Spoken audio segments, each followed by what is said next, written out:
Hi guys, Miss Miller here. I'm sorry I couldn't be with you today, but I did want to talk you through just a few notes about hearing.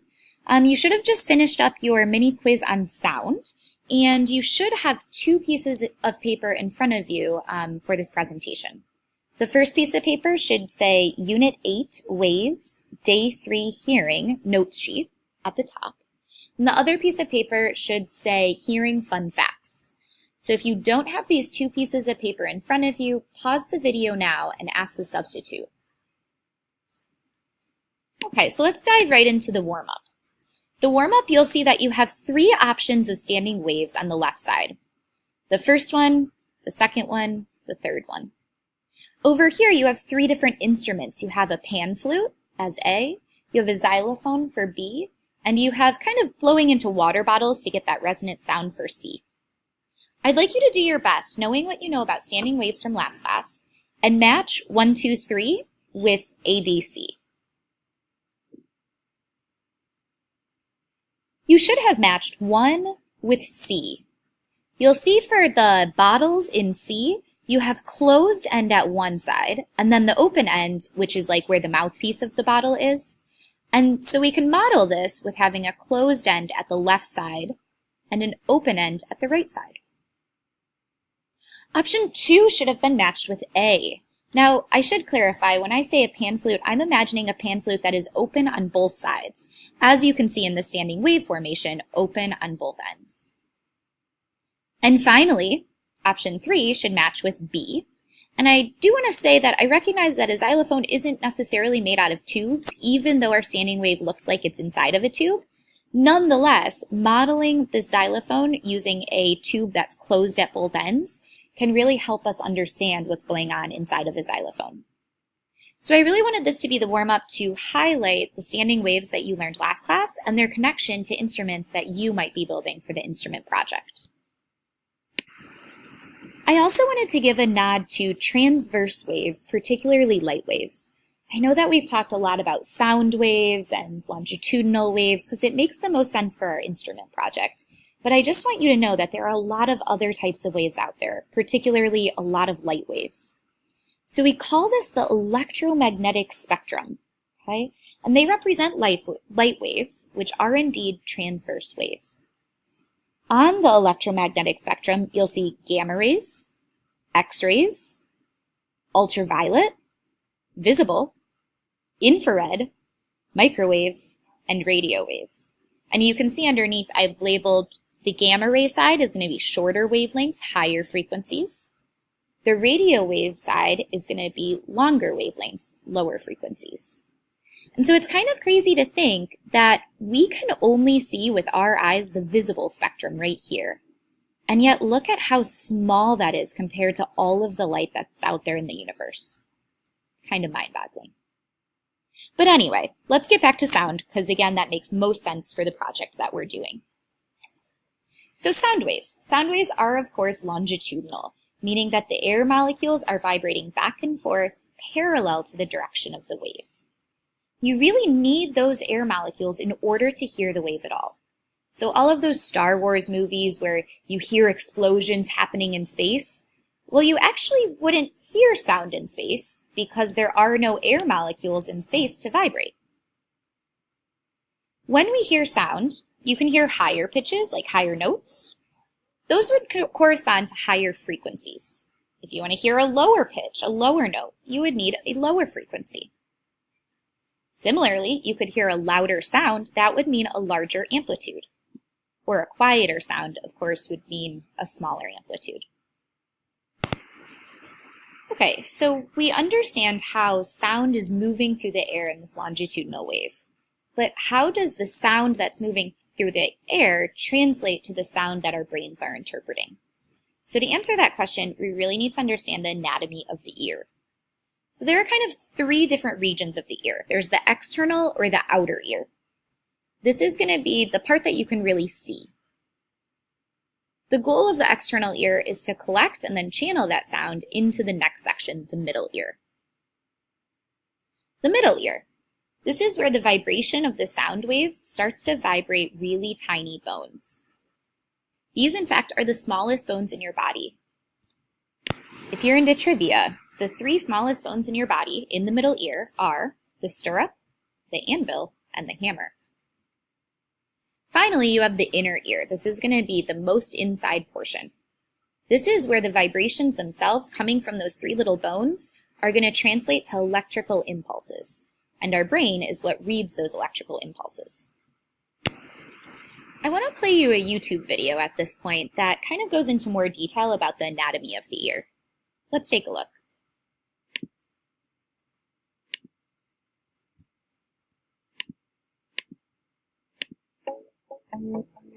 Many of us take for granted a very extraordinary organ, our ears. To understand the ear, we need to understand what sound is. The speakers you are listening to right now are vibrating, flexing in and out, causing a wave of pressure through the air. The frequency of these waves, or the speed at which the sound-creating surface moves back and forth, affects the pitch of the sound. The level of air pressure in each wave is directly related to how loud the sound is. The outer part of our ear catches these waves. It faces forward and has a specially designed structure of curves helping us to determine direction of sound and emphasize frequencies needed for human speech. Now that the sound waves are caught, they travel through the ear canal and strike against our eardrum, a thin membrane about 10 millimeters wide. Now that we receive the sound, the middle ear transfers this energy. The smallest bones in your body, the malleus, incus, and stapes, start in motion. The malleus is attached to the eardrum, and as the sound passes along, the force is amplified by leverage until it arrives at the stapes, which acts like a piston, creating waves through the fluid of the inner ear. The most significant increase in force comes from a system of hydraulic amplification. The face of the stapes has a surface area of 3.2 square millimeters, while the eardrum has a surface of 55 square millimeters. Using this, along with a leverage through the malleus and incus, the final pressure is 22 times greater than when the sound first arrived. Now, we arrived at the most complicated part of the hearing, the cochlea. In reality, it is coiled up, but it is easy to understand straightened out. The stapes is causing pressure waves to travel through this structure. Along the inside wall is about 20 to 30,000 reed-like fibers. As the waves move along, it encounters fibers with the correct resonant frequency, and energy is released. These fibers are not actually what give the signal to us that we heard something. There's a special structure containing hair cells next to these fibers. When the fibers resonate, they cause the hair cells to move, which then sends an electrical impulse to the cochlear nerve and on to the brain. Certain pitches of sound will resonate in specific locations, and louder sounds will cause more hair cells to move. Our brain interprets all this raw data, making it possible to enjoy a beautiful song or a conversation with a loved one. Just to think that all this is happening in your head right now, at full speed. And not just one, but two of these sophisticated instruments are helping you to have the amazing sense of hearing. This is just one of the many systems found in the human body that go far beyond our humble human understanding. So as you can tell, the human ear is actually really complex, and it's kind of a miracle that we can hear. So at the end of the video, they mentioned the cochlea, or sometimes you pronounce it cochlea. So this is going to be in the internal ear, and this is the structure that quite literally looks like a snail. And it's filled with fluid inside of it. It's very, very small. It's only about 3 centimeters long if you were to kind of unroll the snail spiral and stretch it all the way out. And inside the cochlea, there are about 20,000 hair-like nerve endings, and they vibrate according to the incoming sound wave.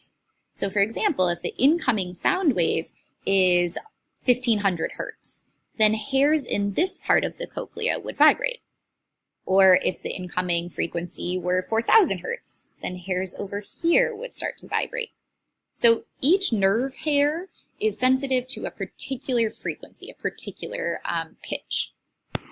So over time, as we get older, our cochleas are actually wearing down. So you know how like when you visit maybe grandma or grandpa, their hearing's not so good? It's likely their cochlea. So you can see this is like a young, healthy, good cochlea on the left. And on the right, this is a not so great cochlea. You can see all these little hair-like structures that used to be there are no longer visible. And you need those hair-like structures because that's what's translating the sound waves, the vibrations, into electrical impulses for your brain to understand. So as you get older, it both affects the frequency, so the pitch that you're hearing. So like grandma and grandpa can't hear high pitches pretty easily. And then it also affects the volume, so you gotta kind of yell for grandma and grandpa. So this will happen to us, you know, the more concerts you go to, the more your cochlea is going to get worn down, the harder it is to hear when you get older. But this also happens with, you know, people of all ages. If their cochlea is affected for one reason or another, they won't be able to hear. So I want to show you a video. This video is actually of a baby who's getting a cochlear implant.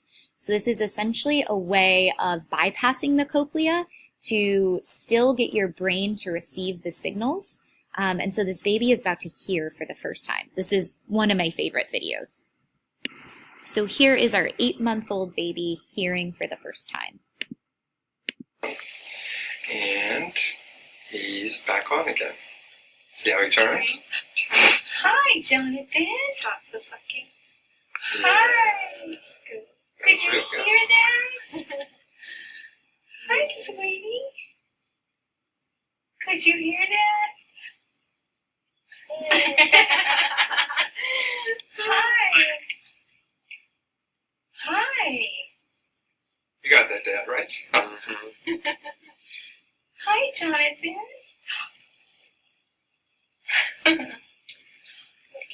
Hi. We call that a late Christmas present. Hi. Good job, buddy. That's really good. Again, that's just one of my favorite videos. I just can't imagine what it's like to hear for the first time, even as a child. It's really incredible.